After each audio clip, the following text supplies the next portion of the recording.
At noon, Mr. Wolf gathered everyone to give a lesson on survival in the woods, in a situation where no one is around. But George didn't seem interested at all. Pepper was with her friend Susie and listening intently to Mr. Wolf, not noticing her own brother missing. Because of simple inattention, this will be one of the most terrifying things to happen.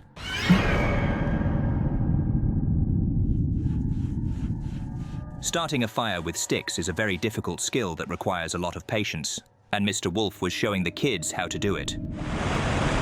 It is important to find food while surviving in the forest. Not everything that grows is edible. If you see a river, it is better to walk near it downstream. You can probably find some village. As Mr. Wolf was about to lead the group to lunch, he realized something. Where is George?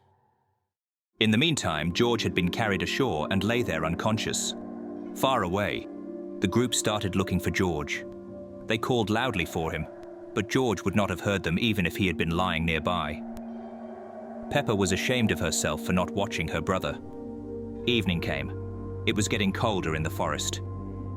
George gradually began to regain consciousness. He was disoriented, dizzy, and his whole body ached. And he was very hungry. Luckily, there was a bush with berries nearby. They looked so appetizing. Due to his intense hunger, George didn't taste the slight bitterness. Unfortunately, not all berries are edible. Now he has to make a shelter. Mr. Wolf was saying something about that before George chased the butterfly. His body was already sore from the river, and now the branches were scratching his delicate hands. However, he didn't... What was that sound? Must have been the wind. He tried to make a simple tent, but the branches wouldn't hold. Due to his lack of skill, he just couldn't create a shelter in this forest.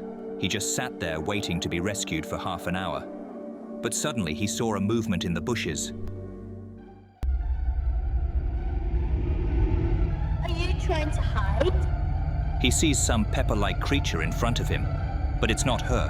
Don't worry, I'll find you everywhere.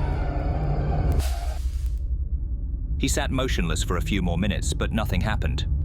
It must have gone away. Meanwhile, difficulties have arisen with his search. I feel sorry for you.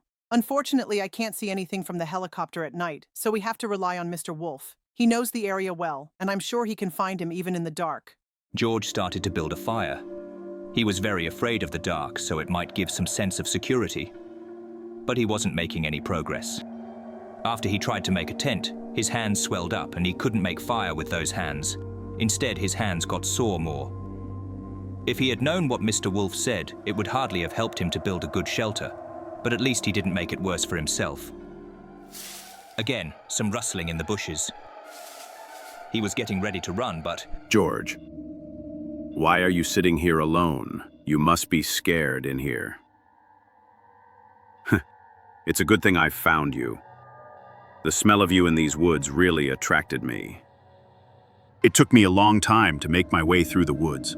The nearest village is about 5 hours away. Look at the sky, George. The moon is giving us very little light tonight. I don't think a pig's eyes can see anything in this darkness. But lucky for you, I'm a night predator. You know, it's probably a good news that there was no one around. I was able to concentrate on your scent. My sense of smell allows me to do that because I'm a predator. But I realized that the smell wasn't enough for me, because I could taste you, and no one would know about it.